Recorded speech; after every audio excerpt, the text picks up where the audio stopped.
Zingane zakithi, umuntu wesifazane akasondeli emathuneni ngoba umzimba womuntu wesifazane ngokwendalo uyiveseli eletha nekhiqiza ukuphila.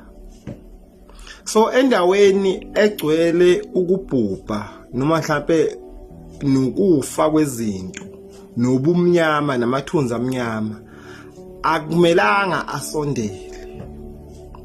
Ingakho ke uma umuntu wesimame emebeletha abantu besilisa kuthiwa abangangeni kuleyo ndawo ngoba abantu besilisa bangabantu abaphatha imithi nezinto eziyubumnyama esikhathi esiningi.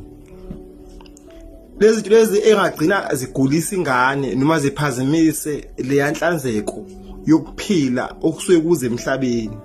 Ingakho isibeletho somuntu wesimame sihlanjululwa sibaluleke sivikelwa okudlula yonke into. Ikadeni lento ukuthi manje ukhumbule obababeni bese ngihamba niyosakaza imilenze emathuneni. Iyichilo futhi iyakuphazamisa ukuhlambululeka nokuhlanzeka komuntu wesimame. Ikadeni leyanto. Kuyamangaza ke masifuna abantu besifazane bephenduka abathakathi ngoba ukuyibuza ukuthi umuthi uhlala phi laphana uphatha kanjani ngalo yamzimba luyana ofuze ngabe